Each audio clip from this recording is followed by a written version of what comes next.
So the Mets build up their bullpen. They're feeling good about themselves. And then they read what the Phillies do. And I got the feeling that you all thought that Dombrowski was doing this by getting Jhoan Duran. Were they doing this because they were responding to the Mets? Are you aware that the Phillies had their closer suspended for steroids? Do you remember Jose Alvarado earlier in the season? He hasn't pitched since the middle of May. And since then, they have not been able to figure out who is going to close games. And you're not going to get through October if you don't have at least one closer. And the Phillies were looking at the fact that they had zero. What do? You go out and get a closer. When you can get a closer that has multiple years of control, the way Duran has, you're going to have to give up more. Whether he is this effective for the multiple years you have him under control, you worry about that later.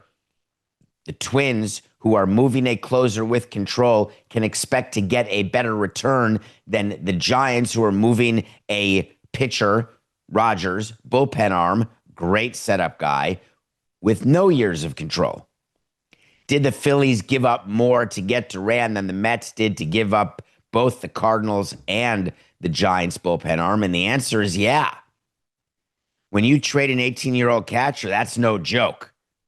When you trade a starting pitcher who is ready to be in the big leagues because he's in the big leagues, do not be swayed by his 5+ ERA. Mick Abel is a quality starting pitching prospect ready for the big leagues. When you can say that you are getting back a player who is, when you're making a trade, you're trying to fill your pipeline. We've talked about that.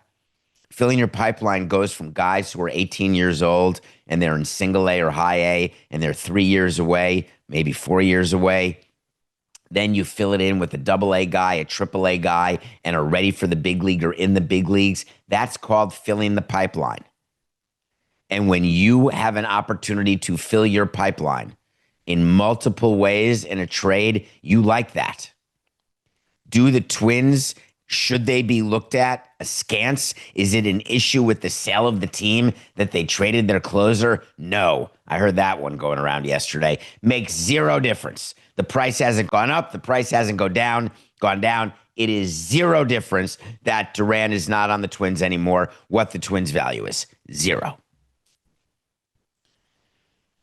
When you're marketing him and you're making him available, do you try to extract the most you can? Yeah. Do you go to a team that's in the same division as a Mets team that's done a lot of bullpen business? Yeah.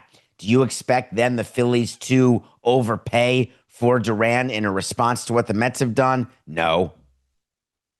You just got to know your customers. Dave Dombrowski, he loves this. He is always going to give you a premium for what you have because he recognizes, bless his soul, that what matters more is the big league team. We're here to win with this group of guys. Hard stop. I happen to love this trade. Dave Dombrowski said, between Duran, we've got Robertson coming back. Remember, David Robertson getting $16 million prorated, not ready to pitch yet, hasn't pitched all year, getting $8 million. Anyway, Dombrowski said, between Duran, we've got Robertson coming. We're pleased with his progress. We have Kerkering from the right-hand side, Strahm, Banks. We feel very comfortable where we are. And remember, they do get Alvarado back, but he cannot pitch in the postseason. You have to remember that. When you are suspended for steroids, you have to serve the 80 days, and he will be back to help them get to the playoffs. He'll be back August 18th. However, come October 1 or whenever game 1 is of the playoffs, he will not be on the roster. That is an agreed upon punishment with the union, that when a player is suspended for steroids, they are ineligible to be on the postseason roster. Unbelievably selfish. Unbelievably.